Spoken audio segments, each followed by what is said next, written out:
안녕하십니까? 식사 맛있게 하셨습니까? 오늘도 이 교리반 강의를 듣기 위해서 영상을 시청하시는 모든 성도님들께 하나님의 은혜가 함께 하시기를 간절히 소망합니다. 지난주에도 별다른 질문이 없었기 때문에 지난주 신론에서 나눈 부분을 다시 정리하고 오늘 강의로 넘어가도록 하겠습니다. 지난주에는 하나님의 속성 중에서 공유적 속성에 대해서 나누었습니다. 먼저 정의를 내리자면 공유적 속성은 인간에게서도 찾아볼 수 있는 하나님의 속성이다. 이 비공유적 속성과는 다르게 공유적 속성이라고 하는 것은 인간과 하나님 사이에 공유되는 속성을 가리킨다 이렇게 표현을 했어요. 물론 공유를 한다고 해서 우리가 하나님과 같이 완전하게 어떤 속성을 가진다 그런 의미는 아닙니다. 질적인 차이가 분명히 있을 수 있죠. 그러나 공유되는 부분에 대해서 우리는 하나님을 닮아가야 하는 그런 의무를 가지고 있다고 말할 수 있겠습니다. 이 공유적 속성에는 정말 다양한 속성들이 존재합니다. 우리는 지난주에 그 중에서도 이 네 가지만 살펴보았는데요. 함께 이 네 가지에 대해서 다시 한번 살펴보겠습니다. 첫째는 거룩성입니다. 먼저 이 거룩성에 대해서 정의를 내려보면요. 하나님은 모든 피조 세계와 분리되어 계시며 또한 모든 피조물의 죄악과 불결로부터 떠나 계신다. 하나님은 피조물들의 죄악과 불결로부터 독립되어 계신다는 의미입니다. 그러니까 하나님 안에는 죄악의 어떤 아주 조그마한 죄악도 없다. 이런 의미겠죠. 그러니까 윤리적인 차원과 도덕적인 차원에서 악이나 죄로부터 완전히 분리되어 있음을 나타내는 그런 표현입니다. 더 나아가서 이 거룩하신 하나님께서는 그의 자녀된 백성들에게도 자신의 이 거룩한 속성을 닮아갈 것을 명령하고 있다는 사실, 여러분 우리가 기억할 필요가 있겠습니다. 공유적 속성에서 거룩함이라고 하는 것은 모든 교회가 지켜나가야 하는 방향성이 된다고 볼 수 있어요. 그런데 여기서 하나님의 자녀들은 이 세상 속에서 윤리적으로 또 도덕적으로 조금 더 나은 삶을 사는데 그렇게 그치면 안 되겠습니다. 우리는 이 하나님의 말씀이 요구하는 바대로 살아갈 때 비로소 거룩한 성품을 온전히 닮아갈 수 있다는 것, 이것이 큰 차이점이라고 할 수 있겠습니다. 둘째는 하나님의 공의입니다. 먼저 공의를 정의 내린다면 이렇습니다. 하나님은 올바른 것의 표준이 되시며 언제나 그 올바른 표준에 따라 행동하신다. 여기서 중요한 개념은요, 하나님께서 친히 이 모든 의로움들의 기준이 되신다는 점입니다. 우리가 정의를 옳은 것으로 또 불의를 나쁜 것으로 규정할 수 있는 이유가 뭘까? 그것은 하나님께서 그렇게 정하셨기 때문입니다. 의로움이나 정의 이런 개념들은요, 이 땅 가운데 본래적으로 존재하는 것이 아니라는 의미예요. 그 기준은 하나님 자신이 이미 정하셨다는 것을 우리가 이해해야 합니다. 한편으로 우리는 이러한 하나님의 정의와 공의에 따라서 행동해야 하는 그런 책임을 가진 존재이죠. 물론 지금 시대가 선과 악이 정확하게 나누어진 시대라고 보기는 좀 어렵습니다. 되게 모호한 면이 분명히 있고요. 또 때에 따라서는 선이 악이 되기도 하고 악이 선이 되기도 하는 그런 얄궂은 시대를 살아가고 있습니다. 그러나 성도에게 있어서 정의로움의 기준이 단순히 이 세상의 윤리적 가치에만 머물지 않다라고 하는 것을 기억할 필요가 있어요. 웨인 그루덤의 말을 빌리자면 우리는 선악의 가치를 이렇게 판단할 수 있습니다. 하나님의 도덕적 성품에 일치하는 것이 옳은 것이다. 굉장히 멋진 말이죠. 그러니까 우리가 선악의 기준을 정확하게 판단하거나 이게 좀 헷갈릴 때 우리는 이 하나님의 도덕적 성품에 일치하는 것을 선택해야 한다라고 하는 겁니다. 그런데 결국 이 하나님의 도덕적 성품이라고 하는 것은 성경에 계시되어 나타납니다. 그러니 거룩함을 이루는 것과 마찬가지로 정의로움 역시 성경에서 기준하는 것과 크게 다름이 아닙니다. 셋째, 하나님의 진실하심에 대해서 나눴습니다. 먼저 하나님의 진실하심에 대한 정의는요, 이렇습니다. 하나님은 참되고 완전한 신성을 가지고 계셔서 그의 모든 지식과 말씀, 행위가 항상 동일하며 어떠한 거짓도 없어 우리가 절대적으로 의지할 수 있는 분이다. 하나님의 진실하심이라고 하는 것은 모든 우상들과 구별되는 지표이기도 합니다. 이 세상에 신이라고 주장하는 많은 것들이 존재하지만 오직 하나님만이 참되시다는 의미에서 우리는 이 진실하심의 속성을 이야기할 수 있습니다. 또한 참된 하나님께서 드러내 보이시는 그 말씀들이 진실하다고도 할 수 있어요. 그런 의미에서 우리가 하나님의 관점으로 이 세상을 바라보는 것이 매우 중요하다 이렇게 이야기했습니다. 왜냐하면 인간은 모든 것을 완전하게 온전하게 인식할 수 없는데 하나님은 이 모든 것을 정확하게 인식하는 분이시기 때문입니다. 그런 의미에서 우리가 이 세상을 바라보는 올바른 가치관을 가지기 위해서는 이 반드시 계시된 성경을 통해서 이해하는 것이 중요하겠습니다. 더 나아가서 이 공유적 속성으로서 이 진실함은 우리에게 말씀대로 살아가라는 엄중한 명령을 제공하기도 합니다. 하나님이 말씀하신 대로 행하시는 것처럼 우리도 들은 바대로 행하는 것. 그런 의미에서 참된 믿음이라고 하는 것은 하나님의 말씀을 믿는 대로 행하는 것이기 때문에 이 성도는 하나님의 계시된 이 성경의 말씀대로 살아가는 것이 마땅하다라고 볼 수 있겠습니다. 이 마지막으로는요. 하나님의 사랑이라고 볼 수 있습니다. 이 웨인 그루더의 말을 좀 빌려서 설명을 하겠습니다.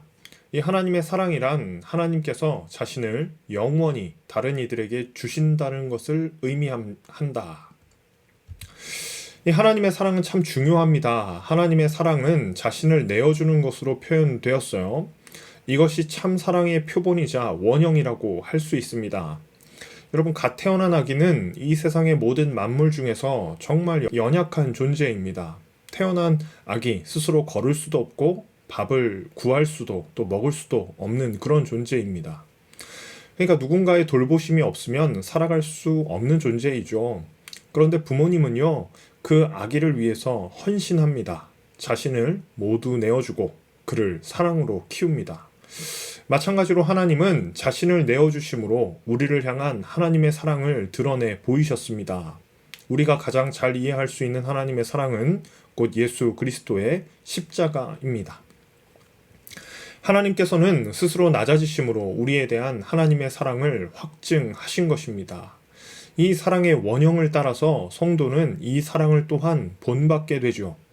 성도는 이 하나님의 사랑을 본받아서 하나님을 사랑하고 이웃을 사랑하는 그런 존재가 됩니다. 우리가 본받은 사랑은요, 자기 내어줌이라고 정의 내릴 수 있어요. 하나님을 향해 나를 내어주는 것이 하나님을 사랑하는 것이고, 이웃을 위해서 나를 내어주는 것이 이웃을 향한 우리의 사랑이 될 것입니다. 또한 이것은 성경이 이야기하는 올바른 사랑이라고 볼 수 있겠습니다.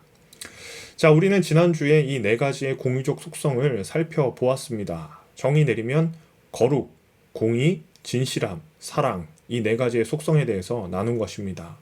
하나님께서 가지신 속성인 동시에 또한 우리가 닮아가야 하는 그런 속성으로 이 공유적 속성을 모두 마무리하겠습니다. 자, 오늘은요, 삼위일체에 대한 부분을 나누려고 합니다. 이 삼위일체 많이 들어보셨을 텐데요. 저는 중고등부를 지금 가르치고 있어요. 이 고등학생들에게는 좀 이해가 되는 비유일 것 같은데, 이 수학의 꽃이 미분과 적분이라고 한다면 실론의 꽃은 삼위일체라고 정의 내릴 수 있겠습니다. 그만큼 어렵기도 하고 잘 이해가 되지 않는 부분입니다. 그러나 동시에 매우 중요하다는 의미도 가지죠. 미분과 적분은 수학에 있어서 굉장히 중요한 부분이기 때문입니다. 이 삼위일체에 대해서 함께 나눠보려고 합니다. 먼저 웨인 그루뎀이 삼위일체에 대해서 이렇게 정의를 내렸습니다. 하나님은 성부, 성자, 성령, 삼위로 영원히 존재하시고 그 각각의 위격들은 온전한 하나님이시며 그럼에도 하나님은 한 분이시다. 이렇게 진술한 거 보면 그렇게 어려운 부분인가 이런 생각이 들기도 합니다. 이 성경은 하나님을 세 분의 인격체, 그러니까 여기서 인격이라고 하는 표현을 영어로 person이라고 표현합니다.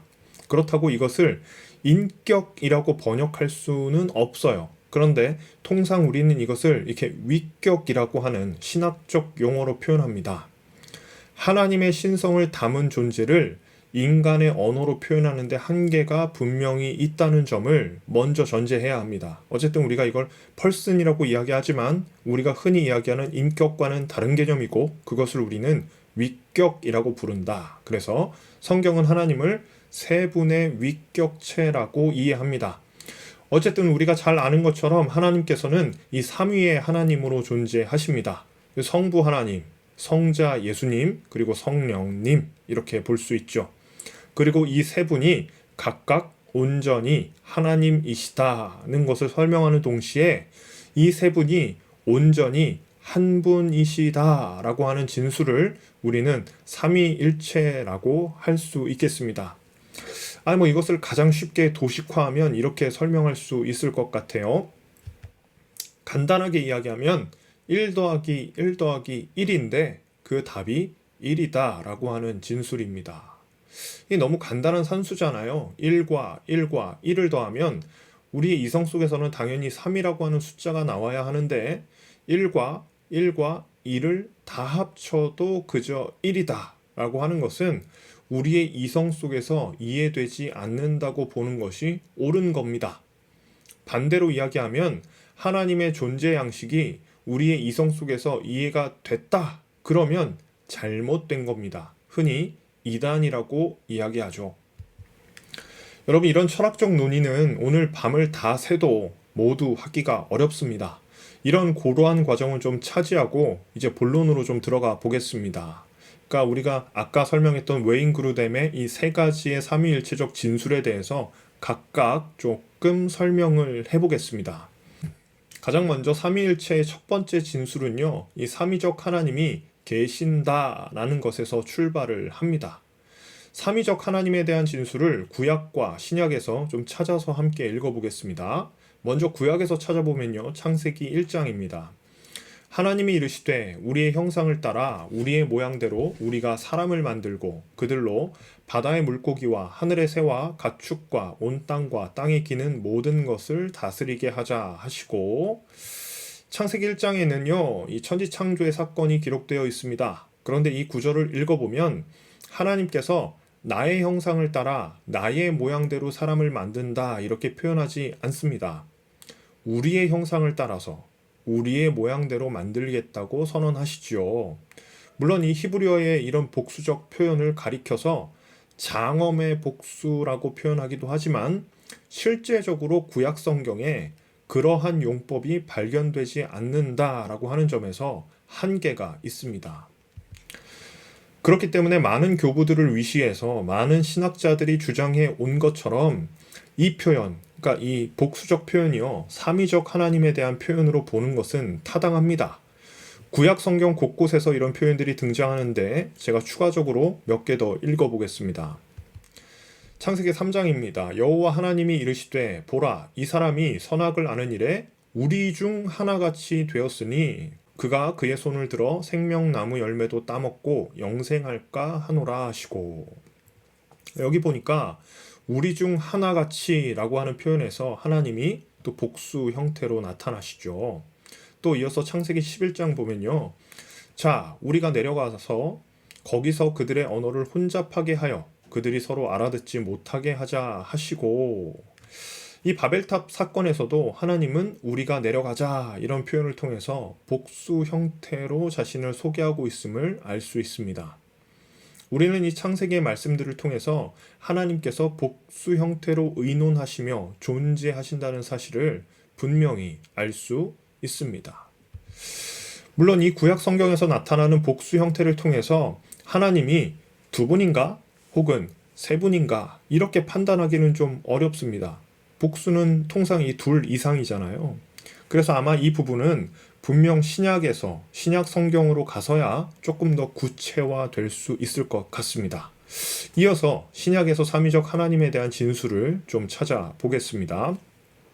가장 먼저는 예수님이 세례를 받는 장면입니다. 마태복음 3장인데요. 예수께서 세례를 받으시고 곧 물에서 올라오실새에 하늘이 열리고 하나님의 성령이 비둘기같이 내려 자기 위에 임하심을 보시더니 하늘로부터 소리가 있어 말씀하시되 이는 내 사랑하는 아들이요 내 기뻐하는 자라 하시니라.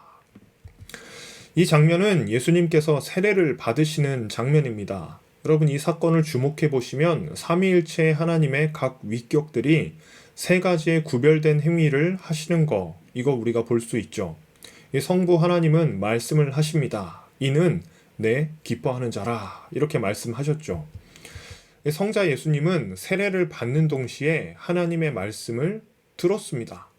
또 성령 하나님은 하늘에서 내려오심으로 예수님의 사역을 위한 능력을 베푸시는 존재로 등장을 합니다.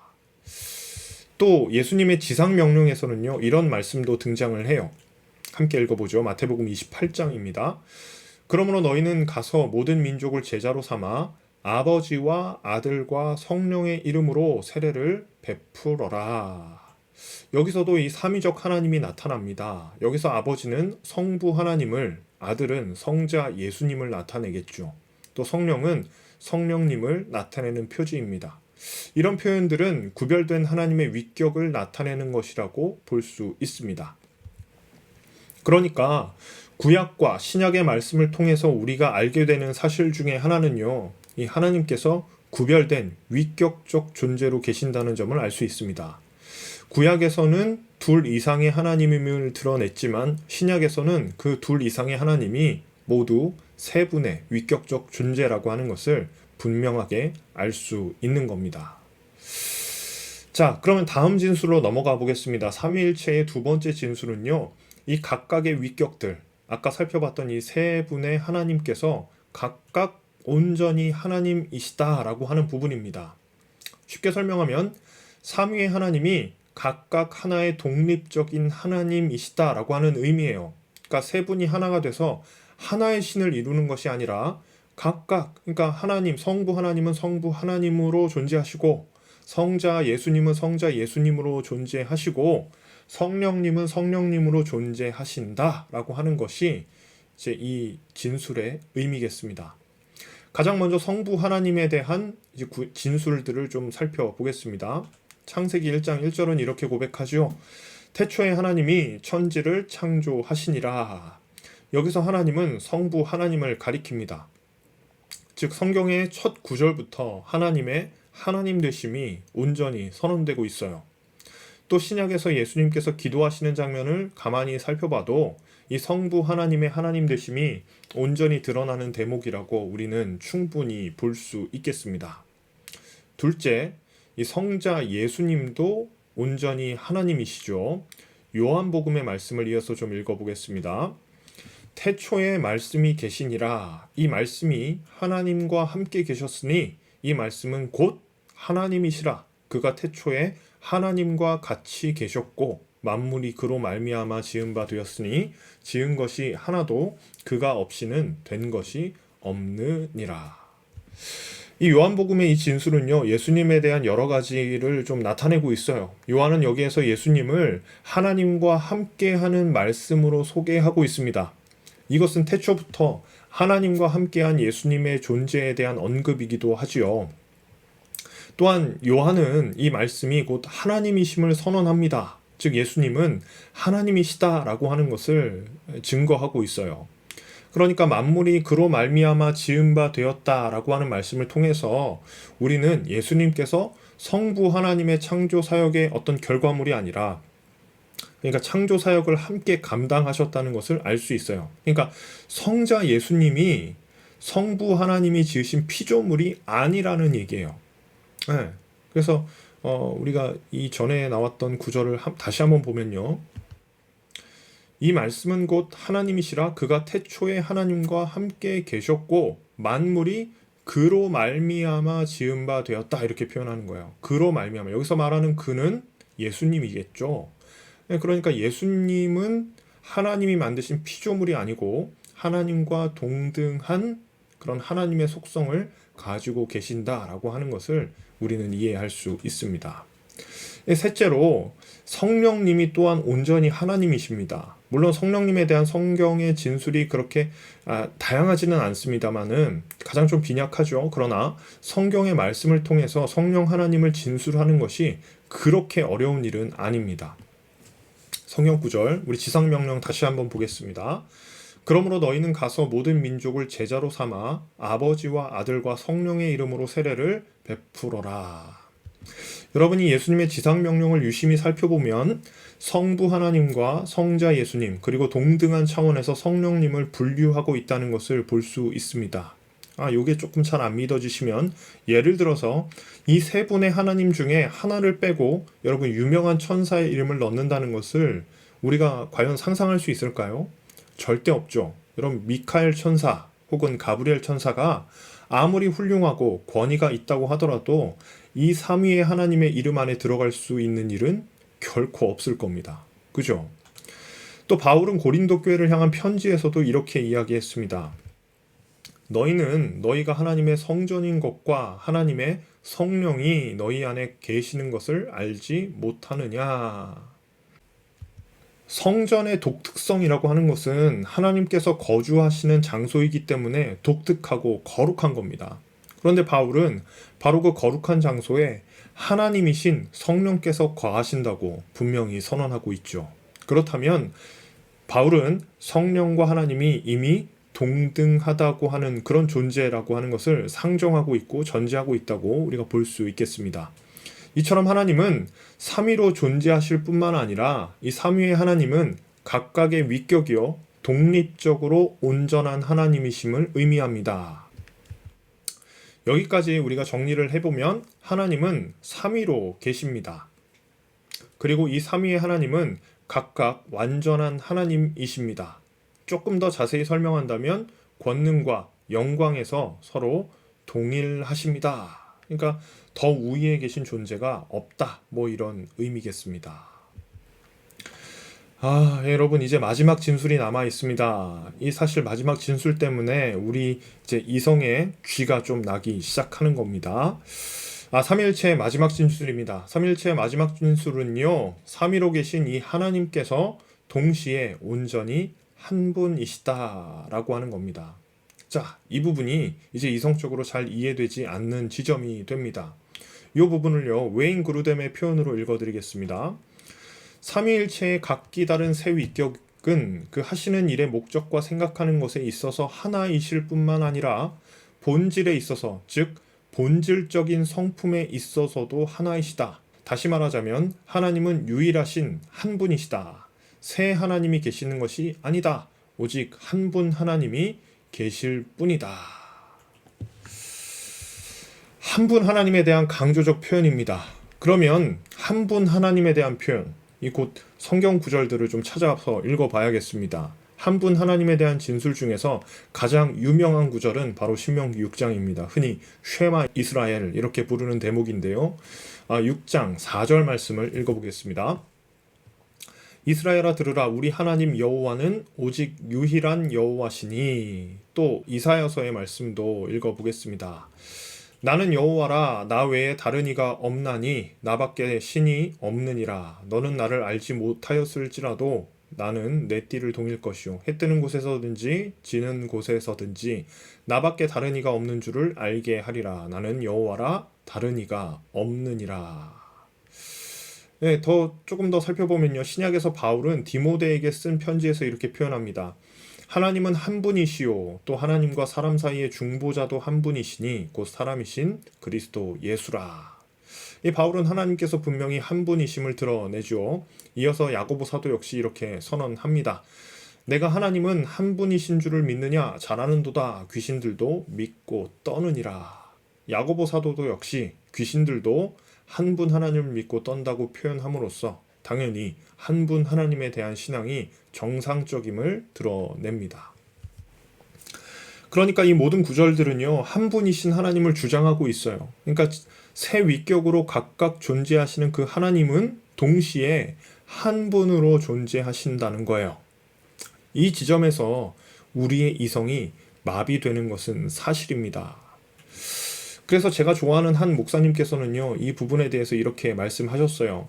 그저 이 대목을 우리는 꿀꺽 삼킬 수밖에 없다. 씹고 뜯고 맛보고 즐길 수가 없고 그저 삼킬 수밖에 없는 영역이라는 이 표현, 제 마음에 좀 와닿던 그런 표현입니다. 다시 한번 설명하면 세 분인 동시에 한 분이신 이 하나님은 우리의 이성적 영역에서는 도저히 이해할 수 없는 부분입니다. 자, 여기까지 살펴본 삼위일체 진술들을 다시 한번 정리해 보면 이렇습니다. 하나님은 세 위격으로 존재하신다. 그리고 각각의 위격들은 온전히 하나님이시다. 그러나 한 하나님만 존재하신다. 예. 여러분, 이거 아무리 읽어도 이해 안 되는 것이 정상입니다. 동시에 이 진술들에서 벗어나는 모든 이론들을 우리는 받아들일 수 없습니다. 그러면 이제 우리가 부록으로 넘어가서 삼위일체를 이해하려다가 이단으로 전락하게 된 사례들을 좀 소개해 보면 좋을 것 같아요. 그러니까 삼위일체 이렇게 이해하면 이단입니다. 총 이 세 가지의 사례가 있는데요. 그 중에 첫 번째는 삼신론입니다. 이 삼신론의 경우에는 성부 하나님, 성자 예수님, 그리고 성령님을 각각 인정합니다. 그리고 독립적으로 존재하는 하나님으로 보는 견해예요. 여기서 이 세 위격의 하나됨을 인정하지 않는다는 점 때문에 이단이 됩니다.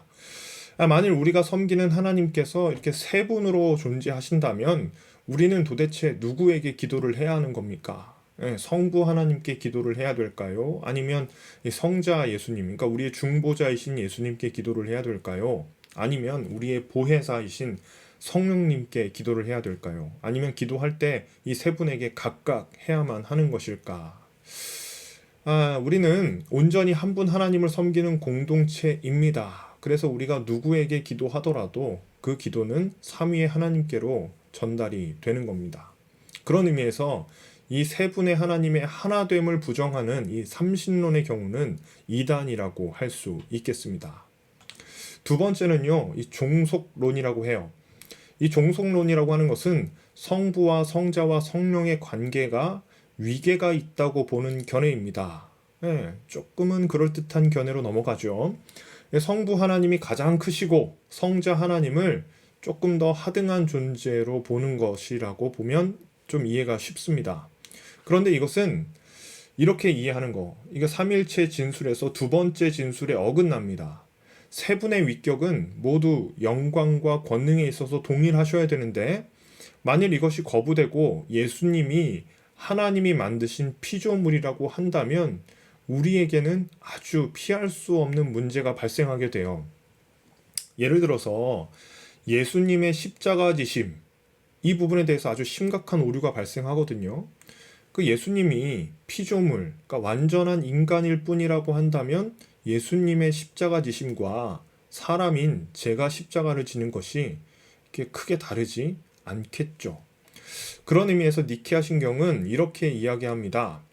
예수 그리스도는 피조되지 않고 독생하신 하나님이시다. 이렇게 못을 딱 받고 있어요. 그러니까 예수님의 십자가가 모든 것을 초월해서 적용될 수 있는 이유는 그분이 하나님이시기 때문입니다.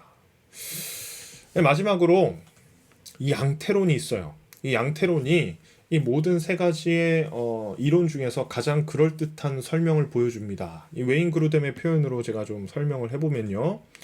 양태론은 세 가지 다른 형태로 우리에게 나타나시는 한 위격만이 존재한다고 주장한다. 이게 쉽게 설명하면 여러분 한 사람 그냥 딱 떠올려 보시면 돼요. 한 사람이 있는데 이 사람이 집에서는 아버지의 역할을 감당해요. 근데 회사에서는 부장님의 역할을 감당하고요. 교회에서는 집사님으로 섬기고 있습니다. 이렇게 설명하면 이 하나의 인격이 세 역할을 감당한다는 점에서 삼위일체를 이해할 수 있게 됩니다. 가장 그럴듯한 표현이지만 이것은 세 위격의 독립적인 존재, 이 진술에서 위배됩니다. 곧 삼위일체에 대한 첫 번째 진술에 위배되기 때문에 이것도 이단이라고 할 수 있겠습니다. 정리하면 우리의 이성 속에서 이해되는 삼위일체론은 모두 이 잘못되었다고 보면 돼요. 이성으로 이해되지 않는 삼위일체론이라면 잘 이해된 것이라고 볼 수 있습니다. 이 말이 조금 이상하네요. 그죠? 그럼 이제 마지막으로 여러분 이제 부록으로 좀 넘어가서요.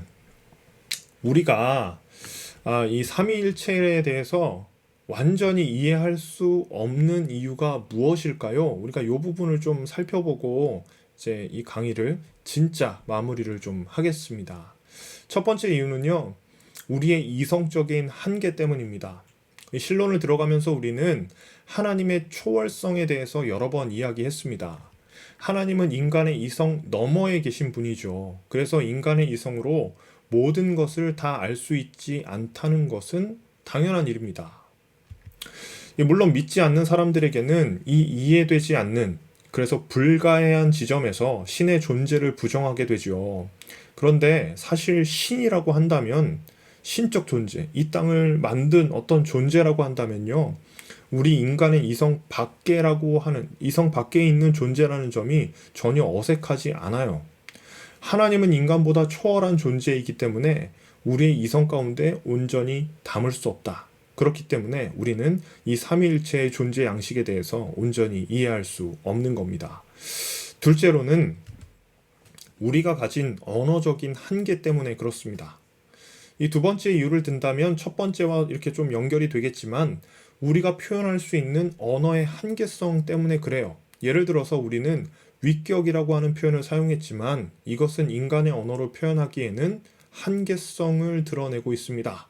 그러니 하나님을 온전히 드러낼 수 없는 표현이라는 의미예요. 이 부분에 대해서 제가 가진 교재는 이렇게 표현하고 있어요. 그러나 우리는 새 위격이라고 답할 수밖에 없다. 그것이 적절해서가 아니라 대답하지 않은 채 내버려 둘 수는 없기 때문이다. 그러니까 위격이라는 말 자체가 하나님의 하나님 되심을 담아낼 수 없는 언어적 한계를 드러내는 그런 표현이라는 의미예요. 그럼에도 우리가 그렇게 표현할 수밖에 없는 이유는 그것을 그렇게 말하지 않고서는 아무것도 진술할 수 없기 때문입니다. 네. 그러나 이런 여러 가지 이유들에도 불구하고 우리는 이렇게 설명할 수 있어요. 이해가 되지 않기에 더욱 믿을만 하다. 이 말을 여러분 반어적으로 제가 표현해 본다면, 우리의 이성 속에 모두 수납할 수 있는 존재를 과연 신이라고 말할 수 있겠는가? 이런 표현이 되겠죠. 오히려 하나님의 이 불가해성이 우리에게 하나님의 하나님 되심을 더욱 드러내는 요소로 작용될 수 있다는 거 우리가 기억하면 좋겠습니다. 오늘은 참 이해할 수 없는 이 삼위일체에 대해서 함께 나누었습니다. 정말 이해 안 되시죠? 저는 어떻겠어요? 그러나 이 이해 안 되는 이 지점에서 바로 하나님의 신비로움이 나타나고 비밀스러움이 나타나는 겁니다. 이 나눔을 마무리하면서 이 어거스틴이 쓴 삼위일체론에 나오는 격언, 삼위일체론을 마무리하면서 이분이 이런 표현을 썼다고 하는데요. 이거 하나 소개하면서 마무리하겠습니다. 삼위일체를 부정하는 자는 구원을 잃어버릴 위험에 처하지만, 이해하려고 노력하는 자는 지성을 잃어버릴 위험에 처한다. 굉장히 우스운 표현 같지만 삼위일체를 두고 이 처절한 고민을 했던 그 옛날 교부의 고민이 드러나는 대목이기도 합니다. 우리는 그 비밀스러운 하나님을 믿음으로 바라보면서 이해되지 않는 간극을 채워나가면 좋겠습니다. 여러분, 어려운 강의 또 늦은 시간까지 시청해주셔서 감사합니다. 다음 주에 건강한 모습으로 뵙겠습니다.